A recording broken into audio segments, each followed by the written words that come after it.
OP. ഫിലിമിന്റെ പുതിയൊരു വീഡിയോയിലേക്ക് എല്ലാവർക്കും സ്വാഗതം. ഇന്ന് നമ്മൾ വന്നിരിക്കുന്നത് സർവമായ മൂവിയുടെ കളക്ഷൻ റിപ്പോർട്ട് പറയാൻ വേണ്ടിയാണ്. സിനിമ 20 ദിവസങ്ങൾ തിയേറ്ററുകളിൽ മുന്നേറി കഴിഞ്ഞിരിക്കുകയാണ്. 20 ദിവസമായിട്ടും സിനിമയ്ക്ക് കേരളത്തിൽ നിന്നും 1 കോടിക്ക് മുകളിലാണ് കളക്ഷൻ വന്നിരിക്കുന്നത്. എന്നാൽ ഇന്നലെ കളക്ഷൻ കുറയുന്ന കാഴ്ചയാണ് കാണുന്നത്. സിനിമയുടെ 20-ാം ദിവസത്തെ കേരള കളക്ഷൻ എന്ന് പറയുന്നത് 95 ലക്ഷം രൂപയാണ് സിനിമയ്ക്ക് ഇന്നലെ നേടാൻ സാധിച്ചിരിക്കുന്നത്.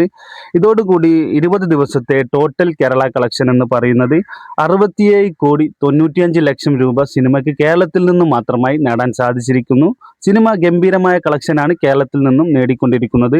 അതുപോലെ സിനിമയുടെ ടോട്ടൽ വേൾഡ് വൈഡ് കളക്ഷൻ 134 കോടിയിലേക്ക് നിവിൻ പോളി സിനിമ എത്തിയിരിക്കുന്നു. വെറും 20 ദിവസം കൊണ്ടാണ് സിനിമയ്ക്ക് ഈ കളക്ഷനിൽ എത്താൻ സാധിച്ചിരിക്കുന്നത്. സിനിമ 150 കോടി ക്ലബിൽ ഉറപ്പായും കയറുമെന്ന് പ്രതീക്ഷിക്കുന്നു. വീഡിയോ ഇഷ്ടപ്പെട്ടാൽ ചാനൽ ഒന്ന് സബ്സ്ക്രൈബ് ചെയ്യുന്ന കാര്യം പരിഗണിക്കണം. എല്ലാവർക്കും നന്ദി, നമസ്കാരം.